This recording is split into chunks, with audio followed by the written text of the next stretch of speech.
Olá, este ano marca o 7º ano do projeto Poesia no HCPA. Essa é uma atividade que vem conclamando a comunidade do HCPA, profissionais, pacientes, familiares, adultos e crianças a participarem de um sarau, que é uma forma de conclamar as pessoas que gostam de poesia, que gostam de leitura, a trazerem as suas contribuições.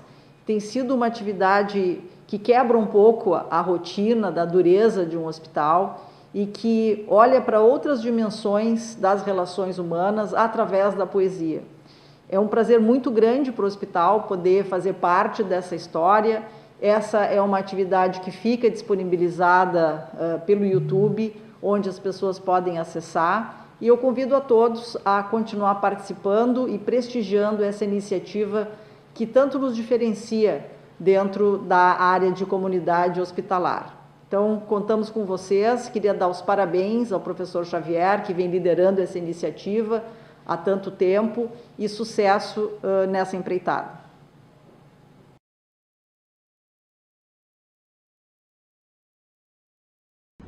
Boa tarde, amigos do Poesia no HCPA. Hoje temos mais um sarau no HCPA que homenageia as nossas mulheres escritoras do Brasil. Nós costumamos fazer, como já fizemos em outras ocasiões, no mês de maio. Talvez por seja o mês das noivas, não sabemos. De qualquer maneira, usualmente, isso tem acontecido. E como vocês sabem, nós temos inúmeras mulheres importantes na literatura no Brasil atualmente, né? Ou que já nos deixaram e que deixaram a sua obra fantástica de reconhecimento bem além das nossas fronteiras. Entre elas, a Carolina Maria de Jesus, né? que nas favelas de São Paulo, enfim, ela desenvolveu todo o seu trabalho, né? Temos a Clarice Lispector, que nasceu na Ucrânia e que veio como imigrante no século passado para Pernambuco, com a sua família, e fez sua carreira no Rio de Janeiro de uma maneira fantástica, como todos conhecem. Temos a nossa Raquel de Queiroz, no Ceará, né? Em São Paulo, a Hilda Hilst, né? Uma poetisa fantástica. Né? As nossas homenageadas de hoje realmente serão Dolores Duran, na música, não é? Que o professor Jair Ferreira, do nosso grupo do Poesia no HCPA, está preparando e vai nos apresentar a sua música e seus dados principais. E também a autora, no qual nós vamos fazer uma entrevista sobre ela, não é? Pois ela, no momento, não estaria disponível para essa entrevista, embora mais um outro dia nós repetiremos, talvez, a curto prazo ou a longo prazo, já que ela também tem participado em outras ocasiões do Poesia no HCPA, que é a Jane Tutiquian, né? Que é uma autora nossa, do Rio Grande do Sul. Ela é professora do Instituto de Letras da URGS, e tem tido um papel destacado, não só no ensino, na pesquisa literária, mas como autora, não é? E que vocês poderão ver e bem apreciar a sua obra. Então, não deixem de nos acompanhar. Obrigado. Não esquecemos na cantata. Tá.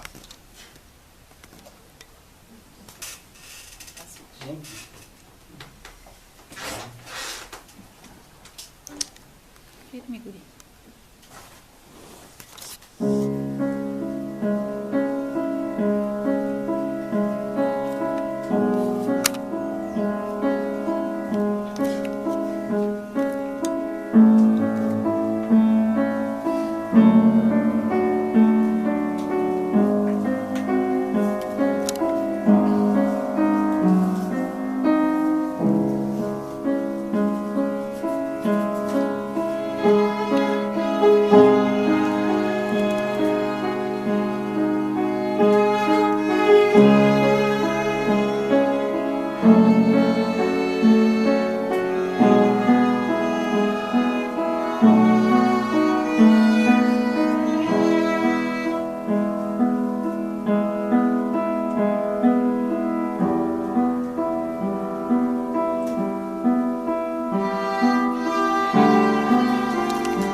Aninha e suas pedras.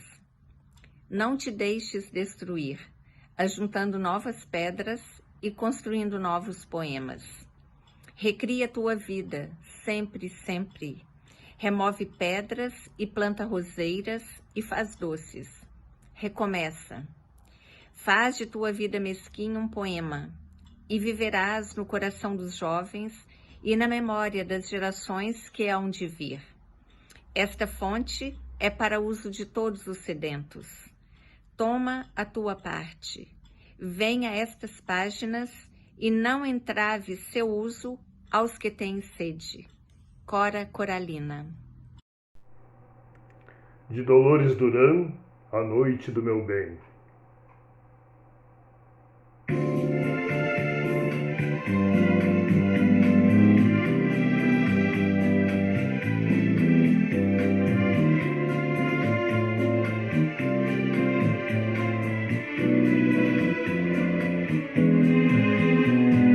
Hoje eu quero a rosa mais linda que houver e a primeira estrela que vier para enfeitar a noite do meu bem.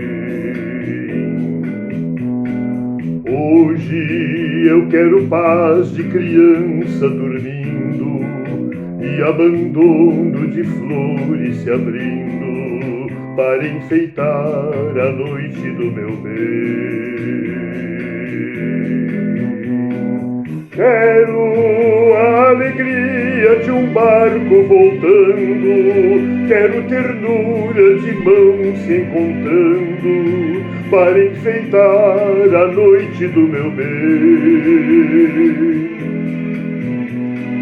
Ah, eu quero amor, o amor mais profundo.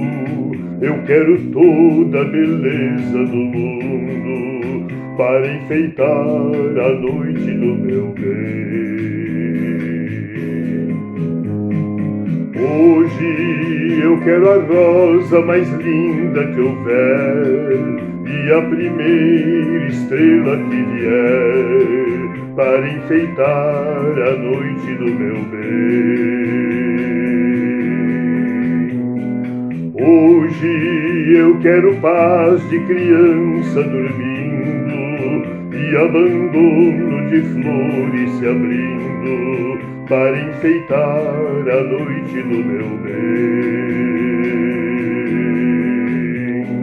Quero a alegria de um barco voltando, quero ternura de...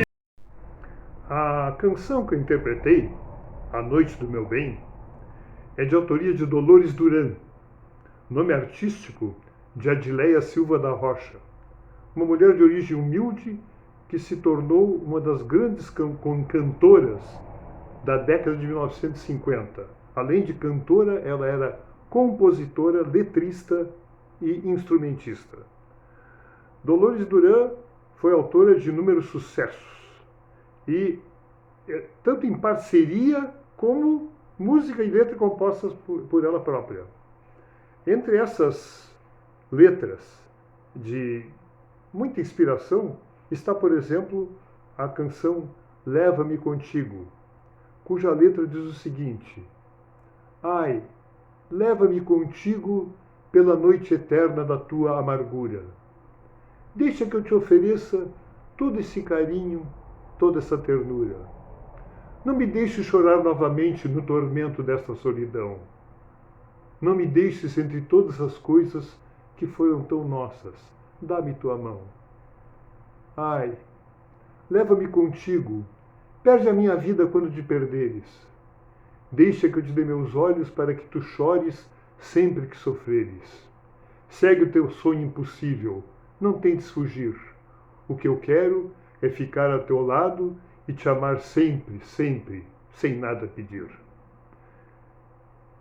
Dolores Duran fez muito sucesso na sua carreira e talvez o seu último grande sucesso foi justamente A Noite do Meu Bem, que ela compôs e gravou em 1959, ano da sua morte, com apenas 29 anos. Ela veio a falecer de um problema cardíaco por causa de uma doença, febre reumática, que ela contraiu na infância. Ofertas de Aninha aos moços. Eu sou aquela mulher a quem o tempo muito ensinou. Ensinou a amar a vida, não desistir da luta, recomeçar na derrota, renunciar a palavras e pensamentos negativos, acreditar nos valores humanos, ser otimista. Creio numa força imanente que vai ligando a família humana numa corrente luminosa de fraternidade universal. Creio na solidariedade humana. Creio na superação dos erros e angústias do presente. Acredito nos moços. Exalto sua confiança, generosidade e idealismo. Creio nos milagres da ciência e na descoberta de uma profilaxia futura dos erros e violências do presente. Aprendi que mais vale lutar do que recolher dinheiro fácil. Antes acreditar do que duvidar. Cora Coralina.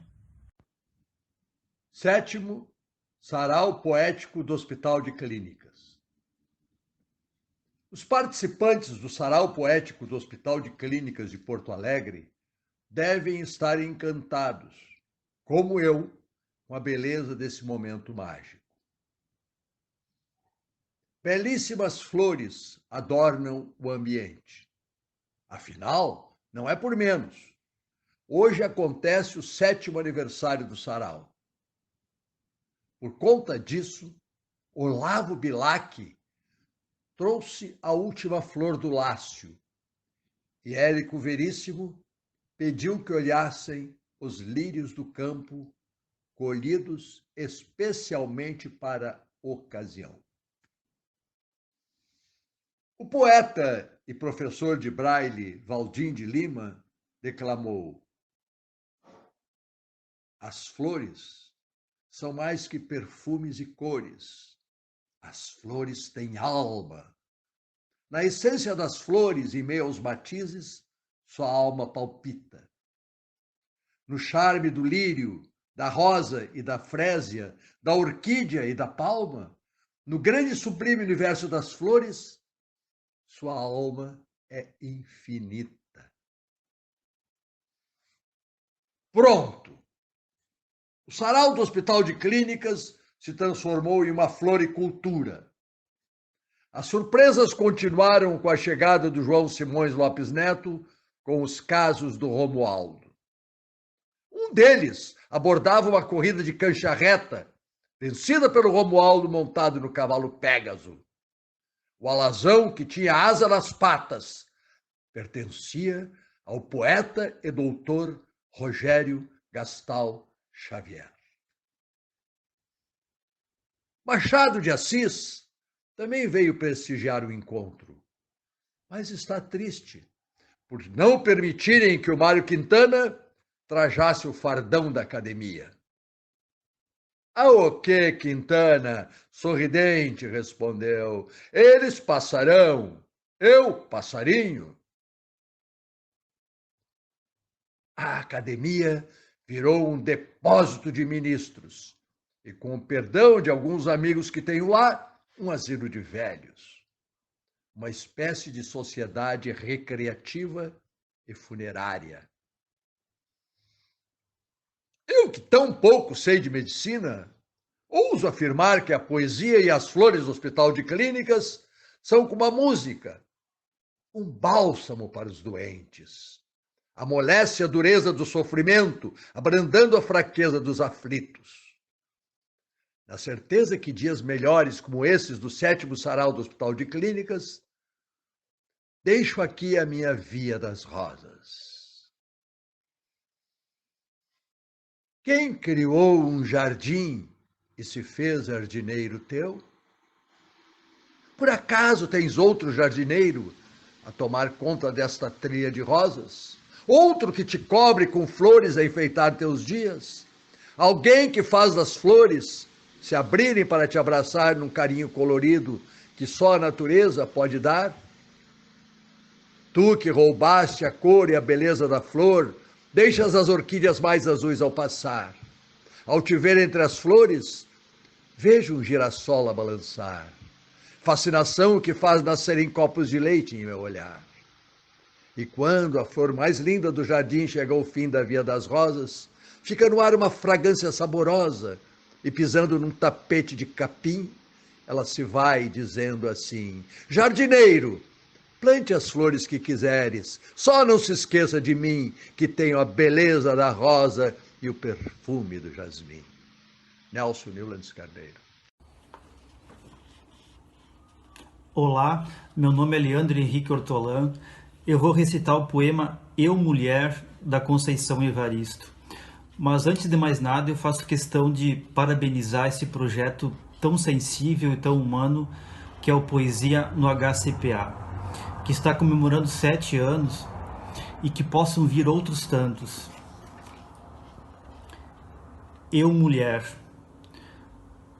Uma gota de leite me escorre entre os seios. Uma mancha de sangue me enfeita entre as pernas. Meia palavra mordida me foge da boca. Vagos desejos insinuam esperanças. Eu, mulher em rios vermelhos, inauguro a vida. Em baixa voz, violento os tímpanos do mundo. Antevejo, antecipo, antes vivo. Antes agora o que há de vir. Eu, fêmea matriz, eu, força motriz, eu, mulher, abrigo da semente, moto contínuo do mundo. Hoje estamos reunidos os professores Gustavo Rickert, da UFPEL, e Ana Zandvas, da URGS, e temos um objetivo em comum: homenagear a professora e escritora Jane Tutiquian. Como começar a falar sobre a produção acadêmica e literária de Jane?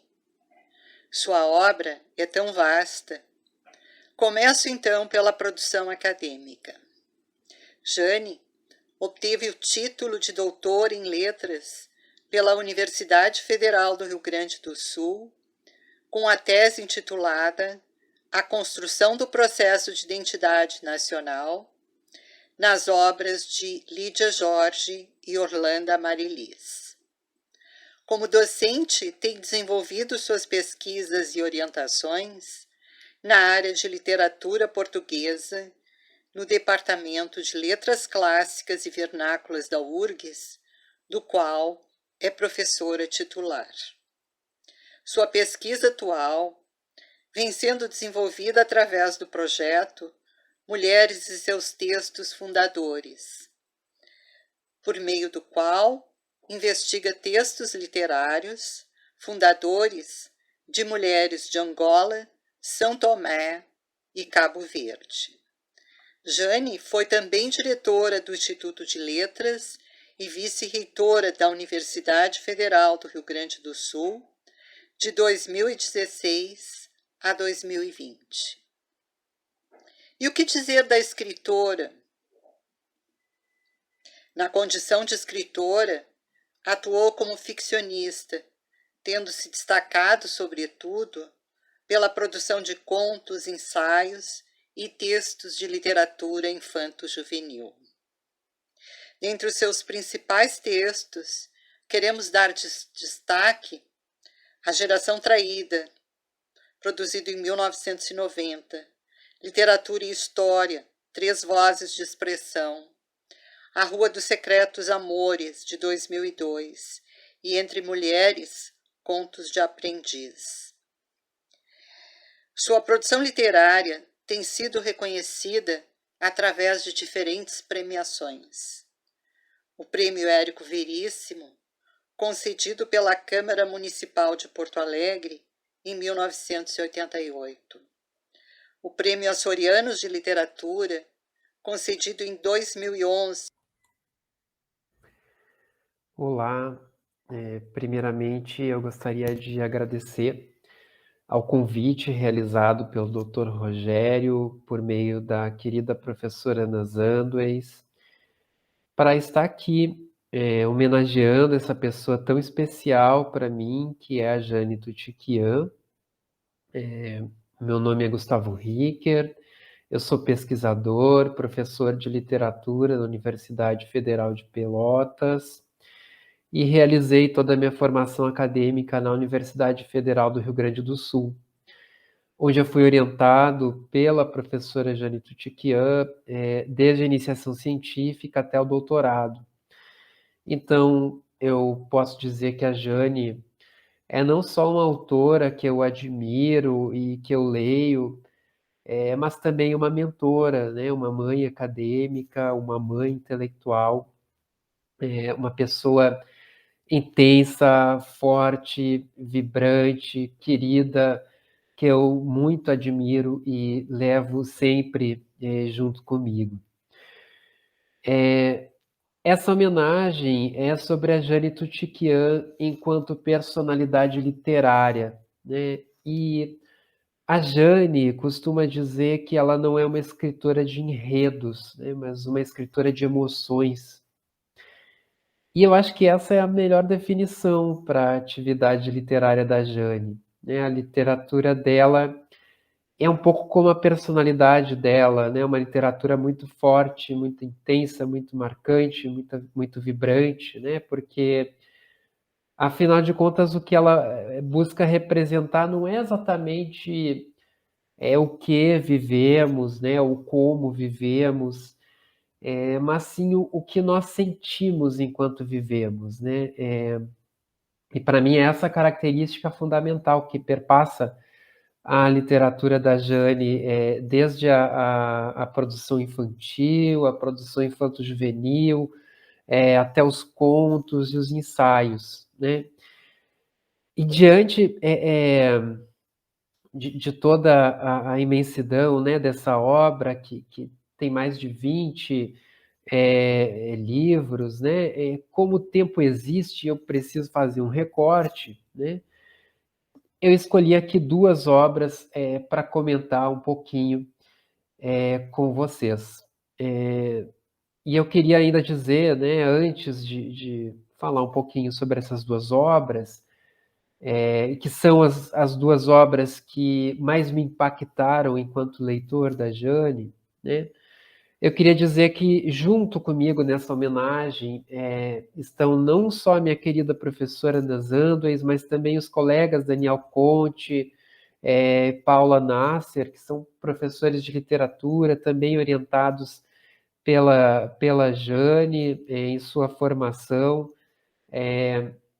foram convidados pelos organizadores aqui do evento, participaram das reuniões, da concepção, da homenagem, mas infelizmente estão se recuperando da Covid-19, né, e não puderam estar aqui comigo nesse exato momento. Mas eles estão presentes, né, nessa minha fala, né, a partir da concepção, do planejamento, né, e do afeto. Bom, a primeira obra que eu escolhi para trazer nessa minha fala é Coisa Viva, né? Essa coletânea de contos publicada em 2011, né? E nessa ocasião a Jane foi eleita a patrona da Feira do Livro de Porto Alegre e a coletânea era uma forma de homenagear uma trajetória já bastante duradoura, né, e consagrada da autora nos contos, né? Uma coletânea que reúne um trabalho que, na época, já contava com 30 anos de produção contística. E o próprio nome desse livro, Coisa Viva, né? Eu acho que não podia ser mais representativo dos contos da Jane, porque são contos que pulsam, né, nesse trabalho literário de representação das emoções, né? E na minha leitura, as emoções para a literatura da Jane são sempre um encontro, né?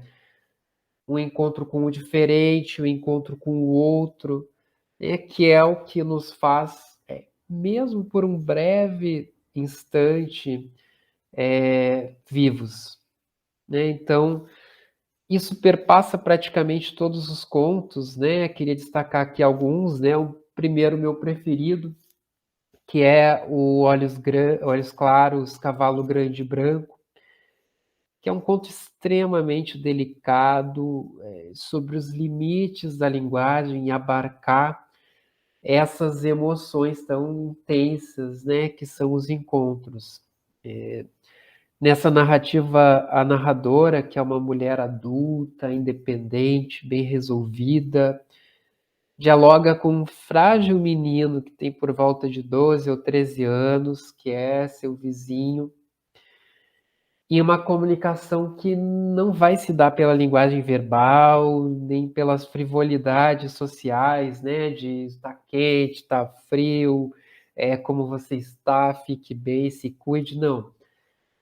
É um encontro que vai se dar principalmente pelo olhar e pelo desejo, né? Um desejo que é de partilhar um simples desenho, uma história, uma música, um brinquedo, né? Outro conto, né, que eu destaco nesse sentido é A Casa de Meu Pai, que é um conto extremamente profundo e marcante, né, em que o encontro se dá com o narrador, que é um homem adulto, e seu pai, né, que é um homem que misteriosamente desapareceu durante a infância do narrador. Mas esse encontro ele não vai se dar com a pessoa do pai, exatamente, né, mas ele vai se dar com a casa da infância, né, ou seja, o pai vai se fazer presente nas memórias, né? As memórias essas que vão se materializar na mesa, na parede, na goiabeira, no quintal, e que acabam conectando, né, esse narrador à sua infância e ao seu pai. Ou ainda, né, como no conto bastante filosófico, né, que é o A Fábula de Hoje, né, em que a ausência dos amados gatinhos, né, na matemática existencial das crianças, ela não é menos, né, mas é mais. porque é justamente na falta, né, dos animaizinhos, né, que as crianças vão descobrir o sentido da alteridade, né, e vão descobrir em si, né, o outro, seja esse outro humano, o animal ou vegetal, né. Eu gostaria de ler um trecho desse conto, né. Foi quando houve o instante e mais. A transformação forte, vital e irreversível de a casa e a gata e a menina e o marido e as crianças e o gato e eu e a margarida e a terra e o grão e o só, ficamos assim, nós. Bom, se esse encontro com o outro, de onde emergem as emoções que configuram o vivo na obra da Jane, estão presentes nos contos, nas novelas infantos juvenis, não é diferente nos ensaios.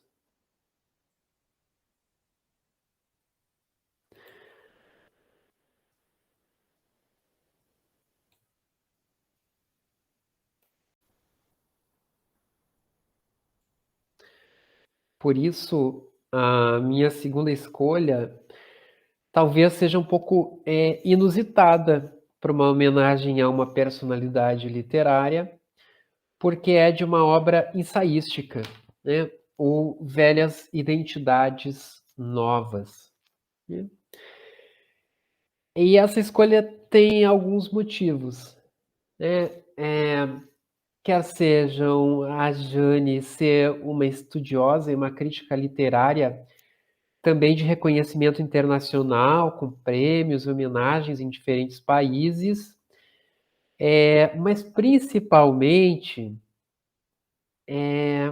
por não separar o lado escritora ficcional do lado acadêmica, né?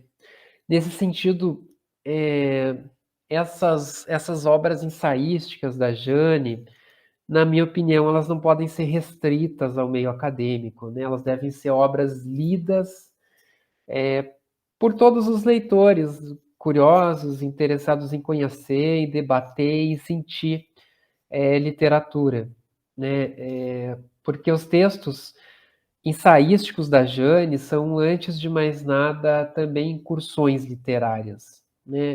Em que a autora busca a linguagem e a subversão da linguagem para construir diferentes leituras das obras dos seus autores, né, lidos. E aí, nesse sentido, eu queria destacar que, mais uma vez, se dá um encontro com o outro, né? Que esse outro sendo os textos literários, né, que possibilitam as emoções e as vidas, né?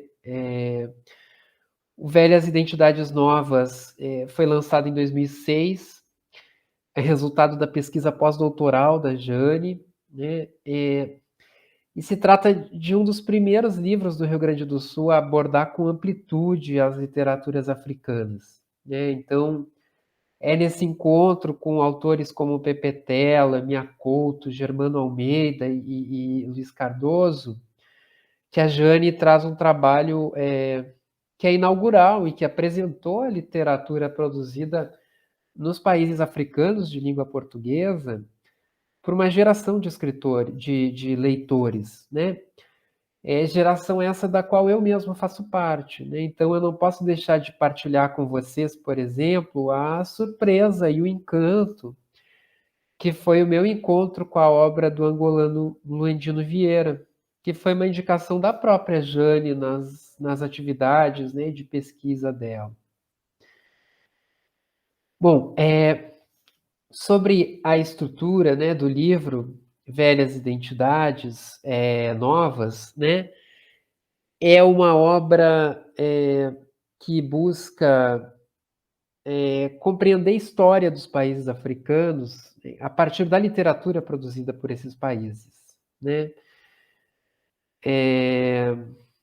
Então, mais uma vez, né, a gente tem, no final das contas, a vida, né? Porque é nas emoções do povo que a gente compreende melhor a história, né? Então, nesse sentido, um romance literário possibilita mais encontros que uma porção de historiografias, né?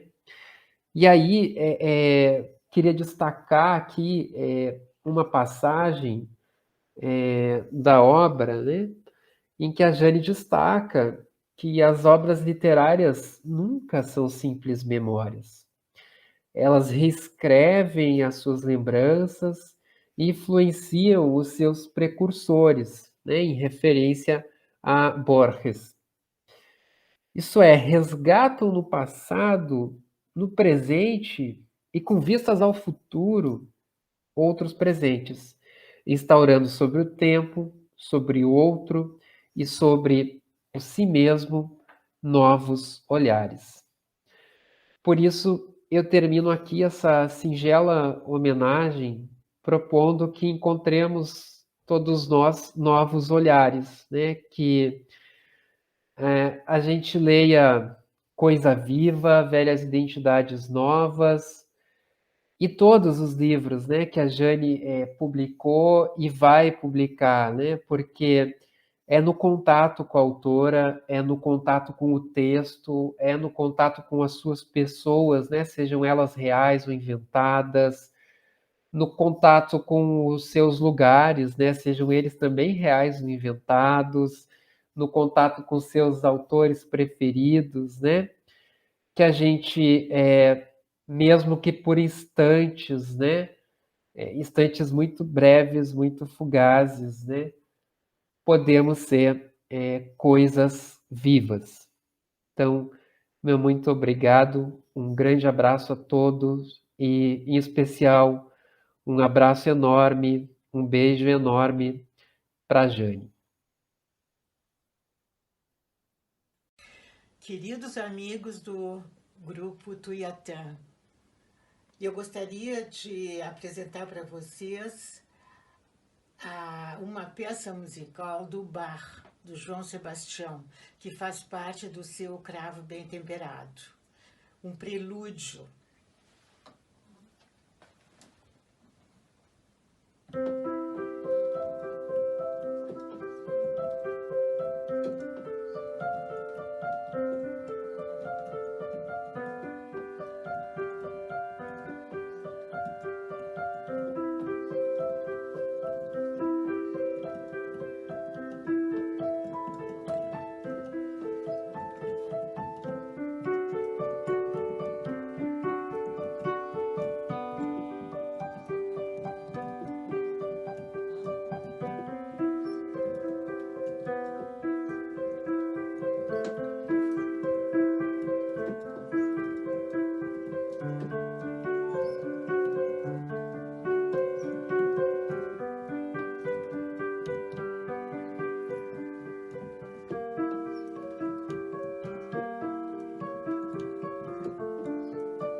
Olá, eu sou Luísa Duran e, a pedido do Dr. Xavier, estou dando este depoimento sobre o que significa para mim o Hospital de Clínicas de Porto Alegre.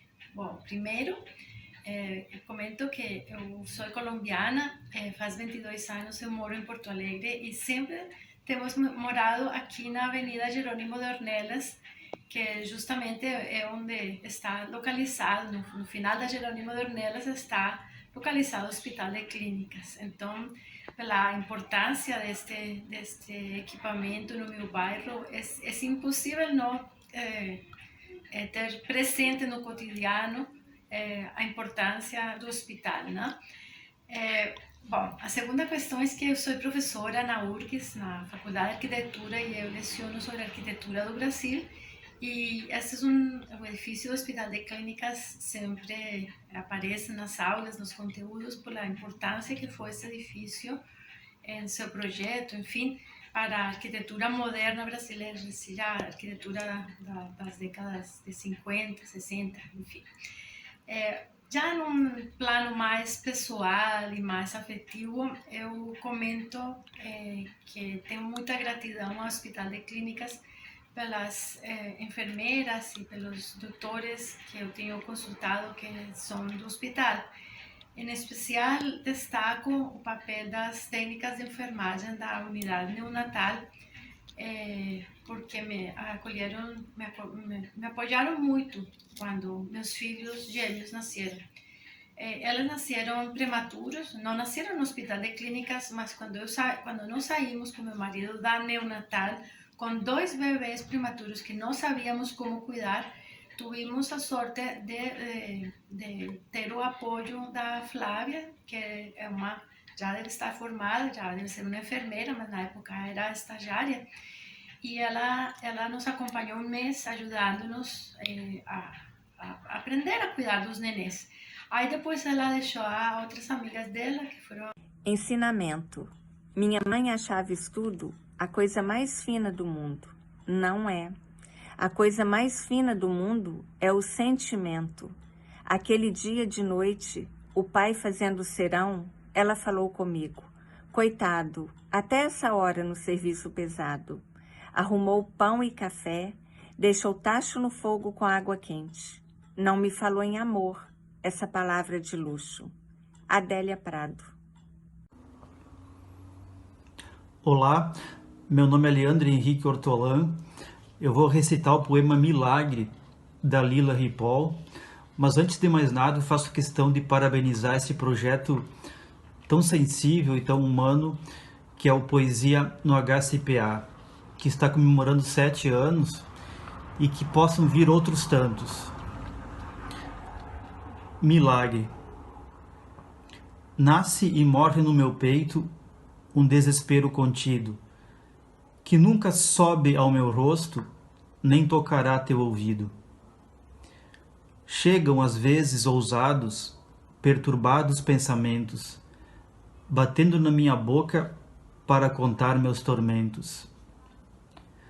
Mas a palavra pensada retorna ao fundo do mar, e à superfície das águas brota um raio de luar. Fingida aventura triste, difícil de ser sentida, tão fácil de aceitação. Meu trevo de 4 folhas que encontrei por um milagre fechado na minha mão. Clarice Lispector, A Hora da Estrela. Saiu da casa da cartomante aos tropeços e parou no beco escurecido pelo crepúsculo. Crepúsculo que é hora de ninguém. Mas ela de olhos ofuscados, como se o último final da tarde fosse mancha de sangue e ouro quase negro. Tanta riqueza de atmosfera recebeu, e o primeiro esgar da noite, que, sim, era funda e faustosa. Macabea ficou um pouco aturdida, sem saber se atravessaria a rua, pois sua vida já estava mudada. E mudada por palavras. Desde Moisés se sabe que a palavra é divina. Até para atravessar a rua, ela já era outra pessoa. Uma pessoa grávida de futuro. Sentia em si uma esperança tão violenta como jamais sentira tamanho desespero. Em junho deste ano, o Mulherio das Letras convocou as escritoras do Brasil a se reunir em suas cidades e registrar em fotografia as escritoras locais. Estas fotografias foram publicadas em alguns dos jornais das cidades e o conjunto dos grupos no Jornal do Brasil. O mercado editorial vem abrindo algumas portas para as escritoras. Recentemente, os livros das autoras femininas estão começando a ser divulgados por elas mesmas. Sim, Mulheres têm mais dificuldades de ser publicadas. Os livros das autoras femininas ocupam apenas metade do espaço que é reservado aos homens. A Academia Brasileira de Letras possui 35 membros em 2022 e apenas 5 são mulheres. Estamos representadas em 14,2% da academia. Os homens ocupam grandes cargos que influenciam a decisão de publicação. Cargos de crítica literária são, na maioria, ocupados por homens. É preciso mudar. Que tal incluir em suas leituras escritoras nacionais e regionais?